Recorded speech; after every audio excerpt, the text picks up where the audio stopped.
From Monday's electoral college vote to 526, to Jim Merrill, to Governor Nikki Haley, Charlie James of WTMA Radio sits down with me one-on-one for a special edition of Quintin's Close-Ups. Charlie! Quintin! It is so good seeing you. It's always a pleasure, sir. Likewise.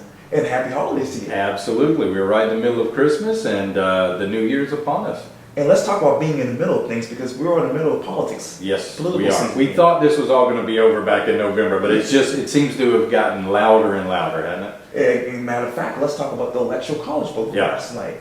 As you know, the BBC headline said this: Trump wins electoral college amid national-wide protests. How would you rewrite that headline? Trump wins electoral college, period. I didn't really see a whole lot of national protests. There were little pockets of protests, but 12 people showing up in Colombia with homemade signs doesn't really constitute a protest. That's more of a temper tantrum. So it wasn't a national movement. There were some people that tried to get a national movement going, like Michael Moore and some of the celebrities, Martin Sheen and those folks, but it just never panned out because the American people made their choice. Hillary may have won the popular vote by a couple of million, but Donald Trump won where it counts. And I had a caller call in recently and said, hey, you know what, if you look at it the way Hillary's looking at it and the left is looking at it, the Cleveland Indians scored more runs during the World Series than the Chicago Cubs. But Chicago won the best of 7. They get the rings. They get the championship. And that's the way our system works. We go by the Electoral College. You have no right whatsoever in this country to vote for the President of the United States. You do not do it. You vote for electors in your state. That's the way the system works, and it's worked pretty well so far. Speaking of state, let's talk about Texas. Texas. It actually put President-elect Donald Trump over the top. Right. And I'm thinking back to really 2000 when it was Florida. Right. And of course, this year was really Michigan and Wisconsin and Michigan and Wisconsin. Right. When you look at Texas in 2018, where do you see Texas politically? I worry a little bit about Texas. I think if I were the head of the Texas GOP, I would really be rallying my troops right now. There seems to be a lot of folks in Texas who are a little discontent going on there. California was a solid red state up until around 1988. Right. Then they flipped blue. I don't ever see California going back red. But Texas could be on the verge of making some kind of a shift politically over the next couple of years. And you talk about the protesters earlier. Mm-hmm. Let's talk about the people from really Ohio to Wisconsin. Right. You have people saying, "This is my America." Mm-hmm. And you actually have people being led out of the state house capitals because of that. When you look at America and you look at democracy, what do you see right now? I see more people involved in the political process than really I ever have in my lifetime. More people got out to vote. More people were active and were vocal about it. The lady you were talking about that was led out of the State House during the Electoral College vote, she was maybe doing it the wrong way, maybe using the wrong words because she did get pretty profane. But people are fired up now. They really are starting to care about our political process here. And I will promise you, a lot of these folks out there, this is the first time they've ever really heard of the Electoral College. And like we say, you do not have the right to vote for the President of the United States here in this country. You vote for electors, and that's the way the process works. And let's talk about those defectors. Yes. Because Donald Trump basically had 2 Republican defectors, while Hillary had plenty. Yeah. And you had people filing names such as John Kasich and Colin Powell. Right. What does that tell you? It's just, if you're going to make a protest vote, I think that was the time to do it. If this were a lot closer vote electorally, I don't think you would have seen that. Of course, Faith Spotted Eagle up in Washington got 1 vote. Congratulations, Faith. Good job. You've gotten more electoral votes than most of the people in the United States. But in fact, you've gotten as many as John Kasich. So congratulations. But it was the time to make some of these protest votes, if you will, where they don't really matter.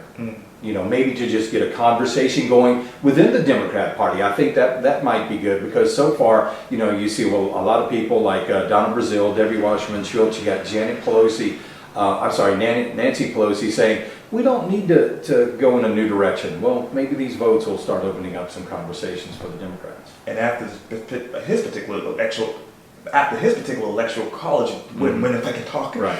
President-elect Donald Trump says he promises to work hard to unite our country and be the president of all Americans. How? Just by bringing more people to the table. Success and prosperity really cannot be defined by race, not by gender, not by anything but being an American. The one thing that I really thought was a key moment in the election was when Hillary Clinton got up and called the Donald Trump supporters a basket of deplorables. She called them irredeemable. And I saw a great t-shirt. A guy was wearing it. It said, Hillary called me deplorable. Obama called me a clinger. Trump calls me American. And I thought that was very telling. Right. Where there was a lot of rhetoric during this campaign, but I thought just as much rhetoric was coming from the left as the right. And you talk about the basket of deplorables, which Hillary said. Yeah. She says that the FBI letter and the investigation hurt her. Did the baskets of deplorables really hurt her? I thought, it may not have switched any votes, but it certainly solidified the people that were going to turn out and vote against her. And those are important votes. A vote is a vote, and whether or not somebody if somebody were on the fence at that moment about trying to vote against Hillary Clinton, that could have shored it up. Describe to me the following one word: the 526 deadline extension. Hope. Hope. Maybe it will happen. We don't know. I'm so, and I say this all the time. Sure. If you go back a year ago and look at the headlines here in Charleston, you wouldn't even know we were a year ahead. Yeah. We've still got all of these projects on hold. We quit kicking the can down the road. SIB, give us an answer. Let us know. Elliot Summey's doing his best. Mayor John Tecklenburg is doing his best. All of these folks that are heading up, we had Sandy Sin showing up with the 526 sign. We had Chip Limehouse there at the SIB meeting. We need to get something going on 526. Yes or no, just let us know.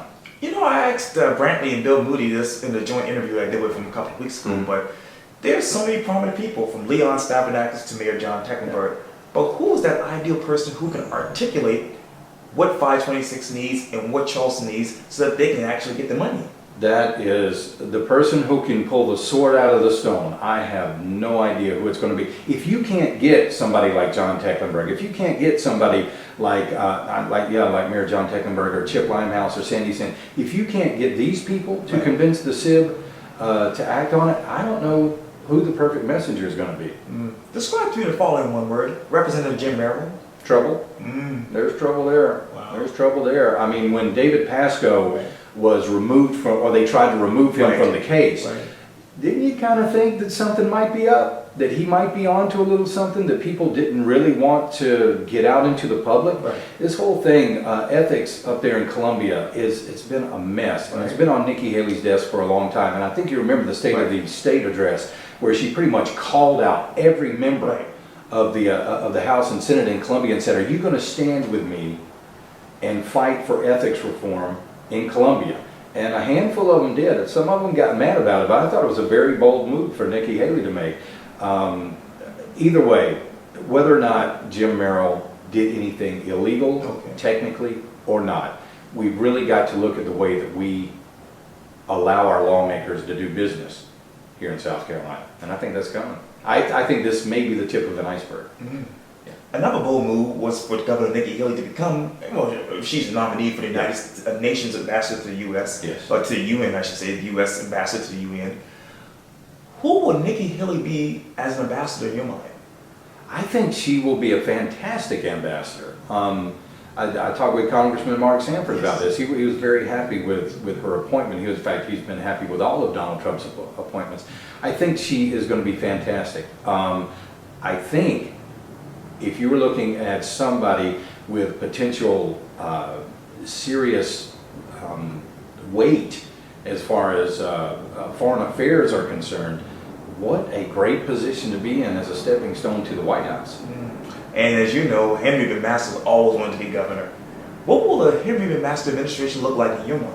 I think we'll see not a whole lot of changes here. What really worries me is that lieutenant governor spot. I mean, why isn't Hugh Leatherman doing his constitutional duty and stepping up and being the lieutenant governor? I mean, that's when you are the president pro tem of the Senate, then that's part of your job, is to move up into that position. But I think Henry McMaster, really, he's wanted it for so long, always the bridesmaid, never the bride.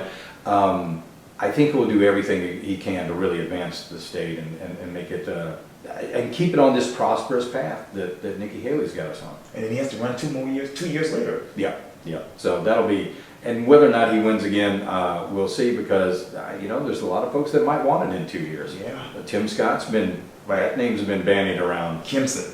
Yeah, Marlon. Yeah, absolutely. Marlon could run for that, and Steve probably Benjamin, Colombia. Oh yeah, Steve Benjamin's got a huge following in Colombia. A lot of big names in South Carolina politics right now. Templin too, who met Trump a couple Yes, weeks ago. that's right. That's right. So we'll see what happens. Yeah. Charlie James, thank you so much for this. Quintin. I appreciate this. Thank you, buddy. Yeah, this is already over. It goes by so quick. I know, right? Yeah. Thank you, man. Thank you. I appreciate this. Thank you, sir. Thank you.